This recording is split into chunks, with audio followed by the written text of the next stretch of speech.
Hello friends, this is Rajiv Kumar Jha and today we are loading our normal video. In this video we are talking about some basic words which is related to our stock market. So let's start our video.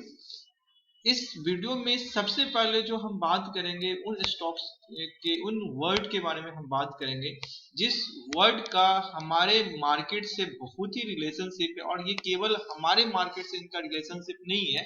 अगर आपको currency के market में काम करना है, stock market में काम करना है या कहीं पे भी आपको काम करना है तो ये बेसिक चीजें तो आपको समझ में आनी ही चाहिए, तभी जाकर के आप उस मार्केट को बेहतर ढंग से समझ सकते हैं।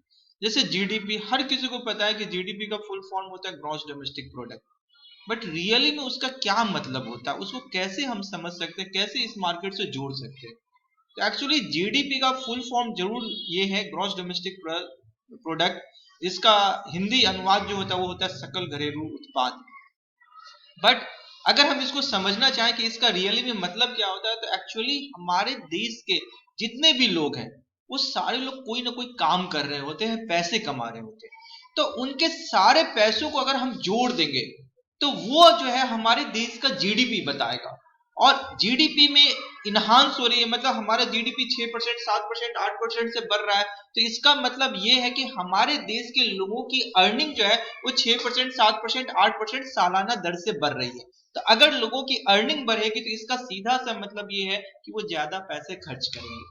आपके पास में पैसे अगर आएंगे तो आप कैसे पहले से प्लान बनाते हो कि ये पैसे आएंगे तो हम मोटरसाइकिल खरीदेंगे, ये पैसे आएंगे तो हम मोबाइल खरीदेंगे। तो सीधा से क्या है कि आपकी अर्निंग बढ़ेगी तो आप क्या करोगे, कंजम्पशन ज्यादा करोगे। और कंजम्पशन ज्यादा करोगे तो ओवरऑल क्या होगा कि स्टॉक मार्केट में जो भी कंपनियां इससे रिलेटेड जो बनाती हैं उन कंपनियों का सेल्स बढ़ेगा, सेल्स बढ़ेगा तो प्रॉफिट बढ़ेगा, और प्रॉफिट बढ़ेगा तो उनका शेयर के प्राइस बढ़ेंगे।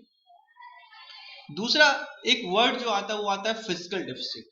फिस्कल डेफिसिट क्या है, दरअसल क्या होता है कि हर एक देश अपना एक बजट बनाता है। उस बजट में उसका मेन फोकस ये रहता है कि हम इस साल में कितना पैसा खर्च करेंगे, कहां कहां से हमारा पैसा आएगा और किस मद में कहां कहां हम पैसे खर्च करेंगे।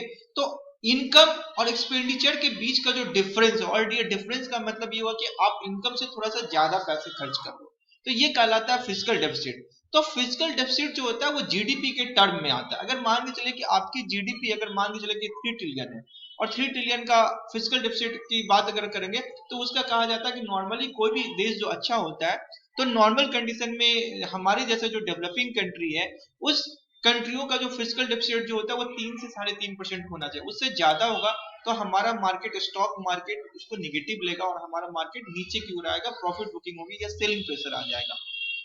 इसलिए क्योंकि आप धीरे धीरे बैंक्रप्सी की ओर बढ़ोगे, मतलब ये है कि आप 100 रुपया कमा रहे हो और हर एक महीना अगर आप 110 रुपया खर्च करोगे तो कुछ दिन में आप दिवालिया हो जाओगे, तो कोई भी बैंक आपको लोन नहीं देगा। तो सेम हमारे कंट्री के टर्म में भी ये चीज होता है। दूसरा चीज क्या है कि लोग बात करते हैं स्टॉक मार्केट। ये स्टॉक मार्केट क्या है, दरअसल स्टॉक मार्केट का सीधा सा मतलब ये है कि ये ऐसा जगह, उन चीजों की हम बात कर रहे हैं जहां पे आपको डिफरेंट डिफरेंट कंपनियां जो है वो इस मार्केट में आती हैं, अपना शेयर उन्होंने हमें एक ब्रोकर के माध्यम से हम उनका शेयर खरीद सकते हैं, बाई सेल दोनों कर सकते हैं। और स्टॉक मार्केट का मतलब ये है कि ओवरऑल जो है ना हम उन कंपनियों के शेयर की बात कर रहे हैं। यहाँ पे वो सारी कंपनियां जो लिस्टेड हैं वो सारे इस स्टॉक मार्केट के अंतर्गत आते हैं, जहां पे लोग इस मार्केट में अपनी थोड़ी सी सेविंग्स जमा करते हैं ये सोच करके कि हमें इस मतलब मैं जो शेयर खरीद रहा हूं उस शेयर पे हमें बेहतर रिटर्न मिलेगा, और हमें जो कहीं दूसरे जो इन्वेस्टमेंट प्रोडक्ट है जहां पे रिटर्न 5%, 6%, 7%, 8% है, वहां अगर मान के चले कि मैं टीसीएस का कंपनी का शेयर बाय कर रहा हूँ, टाटा मोटर का बाय कर रहा हूँ, मारुति का बाय कर रहा हूँ और इसका सेल्स बढ़ेगा तो ये मुझे 8%, 10%, 15%, 20% का रिटर्न देगा। साथ में मुझे डिविडेंड देगा। डिविडेंड का मतलब ये होता है उस कंपनियों का प्रॉफिट होगी तो उस प्रॉफिट का एक छोटा सा हिस्सा आपको देगा, इसलिए क्योंकि आपने उसका शेयर खरीदा है। मतलब ये है कि आप उसके बिजनेस पार्टनर बने हो, आपने उसको पैसा दिया है बिजनेस करने के लिए और उस पैसे के बदले में वो आपको शेयर प्रोवाइड कर रहा है। तो उस कंपनियों का अगर सेल्स बढ़ेगा, प्रॉफिट बढ़ेगा तो आपके शेयर की प्राइस बढ़ेंगे, और चूंकि आप उसके होल्डर हो, शेयर होल्डर्स हो और उस कंपनी को प्रॉफिट हुआ है तो इसलिए आपको जो है सो उसके बिहाफ में वो आपको डिविडेंड देता है। अब आईपीओ, आईपीओ का फुल फॉर्म होता है इनिशियल पब्लिक ऑफर। इसका क्या मतलब है, जैसे कोई भी कंपनी अगर इस स्टॉक मार्केट में आएगा और अपना जो है शेयर अगर लॉन्च करना चाहेगा तो सबसे पहले वो आईपीओ के फॉर्म में आएगा। इस आईपीओ के लिए उसे जो है सेबी के पास में जाना पड़ेगा। सेबी का फुल फॉर्म होता है securities exchange boards of India. ये जस्ट आरबीआई की तरह है, जैसे आरबीआई बैंकों के लिए नियम कानून बनाता है उसी ढंग से सेबी क्या बनाता है, ये आपका नियम कानून बनाता है कि कौन सी कंपनियां जो है सो इस स्टॉक मार्केट में जो है सो आएंगी, कौन सी कंपनी इस स्टॉक मार्केट में नहीं आएंगी, वही लाइसेंस बनाता है। इसलिए क्योंकि यहाँ पे बहुत सारी कंपनियां ऐसी भी हैं जो लोगों के साथ में धोखाधड़ी करने की कोशिश करती हैं, तो इन सभी पे वो नियम लगाता है, कानून का शिकंजा कस के रखता है कि ताकि हमारे और आपके जैसे जो कॉमन पर्सन है उसके साथ में कोई फ्रॉड नहीं। तो जब भी कोई कंपनी अपना शेयर इस स्टॉक मार्केट में लॉन्च करना चाहता है तो वो आईपीओ के फॉर्म में आएगा। आईपीओ का फुल फॉर्म होता है इनिशियल पब्लिक ऑफर। वो सबसे पहले सेबी के पास में जाएगा, सेबी उसका बैलेंस शीट पिछले टैक्स रिकॉर्ड देखेगा और उसको लगेगा कि नहीं रियली में ये कंपनी वर्थफुल है, ये कंपनी अपने बिजनेस को एक्सपेंशन के लिए जो है सो अपना जो है सो मतलब पैसे ला रही है या अपने डेट को कम करने के लिए पैसे ला रही है, तो वो आपको बोलेगा कि उस कंपनी को बोलेगा ठीक है आप जो है सो मतलब इस स्टॉक मार्केट में अपनी मतलब शेयर ला सकते हो आईपीओ के फॉर्म में। आईपीओ जो होता है वो प्री फॉर्म होता है। प्री फॉर्म का मतलब क्या है कि जैसे कि यहाँ पे दो तरह के मार्केट, एक प्राइमरी मार्केट एक सेकेंडरी मार्केट है। तो प्राइमरी मार्केट का मतलब ये है कि जो कंपनी अभी लिस्ट नहीं हुई है बट सेबी से उसे ऑथराइजेशन मिल गया कि वो आईपीओ लाएगा, तो सेबी ने उसे ऑथराइजेशन दे दिया है कि इस स्टॉक मार्केट में आप अपना लिस्ट करो। तो लिस्ट करने के पहले का जो वो फॉर्म है जो वो अपना एडवर्टीजमेंट करती है और उसे एक मर्चेंट बैंकर की जरूरत पड़ती है, जो मर्चेंट बैंकर उसके बिहाफ में उस कंपनी का एडवर्टीजमेंट करेगा, ब्रोकर को कन्विंस करेगा। इसलिए क्योंकि ब्रोकर के पास में बहुत सारे रिटेल पार्टिसिपेंट है, हम लोग रिटेल क्लाइंट आते हैं, वो उनको कन्विंस करेगा। एफआई का फुल फॉर्म होता है फॉरेन इंस्टीट्यूशनल इन्वेस्टर, जो हमारे इस स्टॉक मार्केट में पैसे लगाते हैं। डीआई का मतलब होता है डोमेस्टिक इंस्टीट्यूशनल इन्वेस्टर, जैसे एलआईसी सब है। एचएनआई का मतलब होता है हाई नेटवर्थ इंडिविजुअल क्लाइंट, जैसे रमेश दमानी है, राकेश झुंझुनवाला, ये लोग पैसे वाले जो लोग हैं। तो इन लोगों को वो कन्विंस करेगा, उन लोगों को बताएगा कि ऐसी एक कंपनी है जिसका हम आईपीओ ला रहे हैं, तो अगर आप लोग इंटरेस्टेड हो तो इस कंपनी में आप पैसे लगा सकते हो।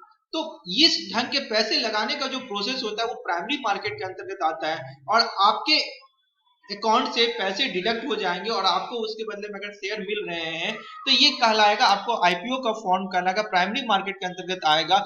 और जिस दिन वो शेयर लिस्ट होगा उस दिन अगर मान के चले कि उसके जो इश्यू प्राइस है मतलब जिस प्राइस पे वो कंपनी आपको दे रहा है तो वो आपको वहां पे अगर शेयर मिल गए तो उसके बिहाफ में वो पैसे आपके अकाउंट से डिडक्ट हो जाएंगे।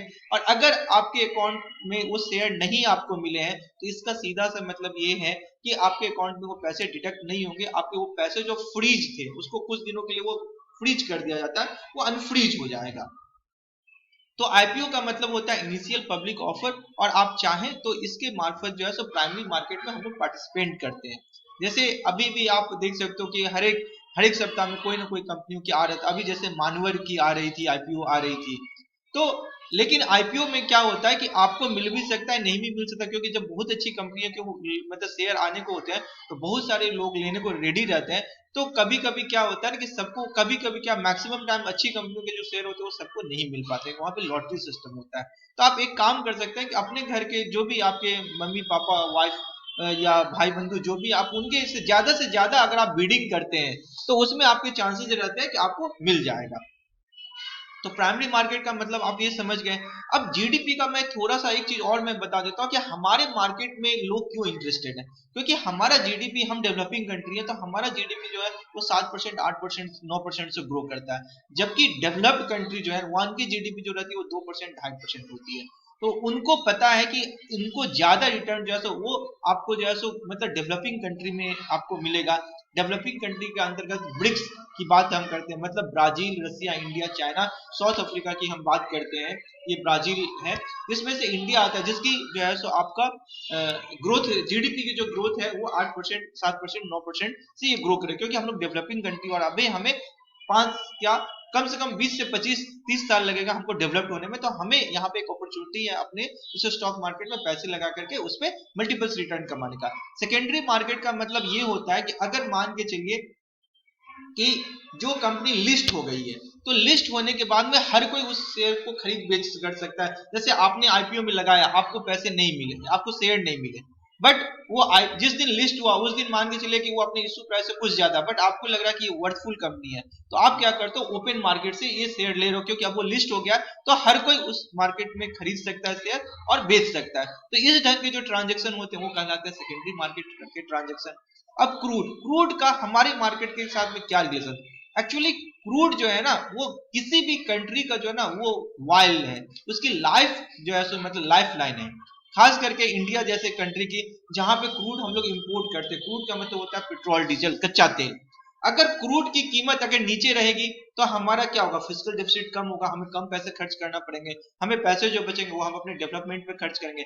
लेकिन क्रूड की कीमत अगर ज्यादा होगी तो हमें ज्यादा पैसा खर्च करना पड़ेगा और हमारे यहाँ महंगाई दर बढ़ेगी, यानी इन्फ्लेशन बढ़ेगा। इन्फ्लेशन का सीधा मतलब ये होता है कि आप जो 100 रुपया कमा रहे हो और उसके बिहाफ में चीजों की कीमत जो बढ़ रही है, आपकी सैलरी के मुकाबले अगर चीजों की कीमत अगर फास्टली बढ़ रही है, तेजी से बढ़ रही है, तो मतलब ये है कि आप जो पैसे कमा रहे हो उस पैसे की वैल्यू घट रही है, ये कहलाता है इन्फ्लेशन। तो इन्फ्लेशन जब भी जरूरत से ज्यादा होगा तो हमारा आरबीआई जो है वो क्या करेगा, रेट ऑफ इंटरेस्ट बढ़ाएगा, मतलब लोन का रेट ऑफ इंटरेस्ट बढ़ा देगा, क्योंकि आरबीआई ये समझता है कि हमारे मार्केट में एक्स्ट्रा लिक्विडिटी है, हमारा इन्फ्लेशन इसीलिए हद से ज्यादा हो रहा है क्योंकि लोगों के अंदर में पैसे बहुत है, तो लोग ज्यादा से ज्यादा सामान खरीदना चाहते हैं मुंह मांगे कीमत पे।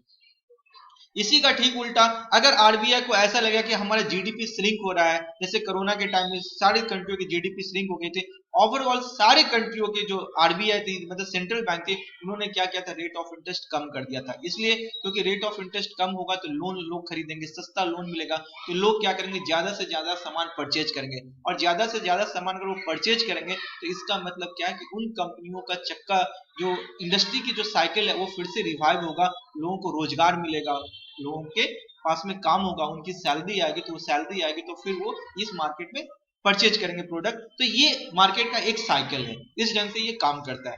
अब यहाँ पे एक वर्ड आ रहा है करंट अकाउंट डेफिसिट। ये करंट अकाउंट डेफिसिट क्या है? करंट अकाउंट डेफिसिट का मतलब ये होता है कि आपका एक्सपोर्ट जो हो रहा है वो आपका कम हो रहा है और इंपोर्ट ज्यादा हो रहा है, तो मतलब क्या, उन दोनों के बीच में जो डेफिसिट होगा वो कहलाता है करंट अकाउंट डेफिसिट। अब रेन का हमारे मार्केट का क्या रिलेशनशिप है?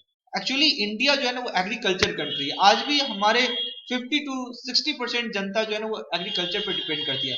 तो अगर रेन अच्छा होगा तो फसल अच्छा होगा, फसल अच्छा होगा तो किसानों के पास में क्या होगा, पैसे आएंगे, तो वो क्या करेंगे, टू व्हीलर है, फोर व्हीलर है, अच्छे कपड़े हैं, अच्छे जूते हैं, फ्रिज है, टीवी है, वो सब मोबाइल परचेज करेंगे।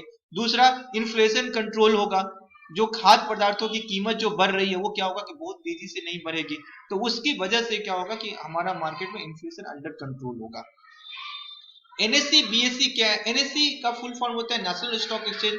इसमें आपके, इसको जो रिप्रेजेंट करता है वो निफ्टी रिप्रेजेंट करता है, जिसके अंतर्गत वो 50 कंपनियों का एक गुच्छा है, गुलदस्ता है, जो निफ्टी के नाम से जाना जाता है। इसमें 50 लार्ज कैप कंपनियां हैं। बीएससी का फुल फॉर्म होता है Bombay stock exchange. Bombay stock exchange को सेंसेक्स रिप्रेजेंट करता है, इसमें 30 कंपनियों का यह गुलदस्ता है। ये 30 लार्ज कैप कंपनियां हैं जिसको जो है सो बीएससी के अंतर्गत, इसमें से कुछ कंपनियां ऐसी हैं जो एनएससी और बीएससी दोनों पे लिस्टेड है, और कुछ कंपनियां ऐसी भी हैं जो केवल जो है सो आपको एनएससी पे मिलेंगी, और कुछ कंपनी ऐसी है जो केवल बीएससी पे मिलेंगी। तो इस वीडियो में इतना ही, अगले वीडियो में फिर हम आगे की बात करेंगे कि लार्ज कैप क्या होता है, मिड कैप क्या होता है, स्मॉल कैप क्या होता है। That's all, thank you.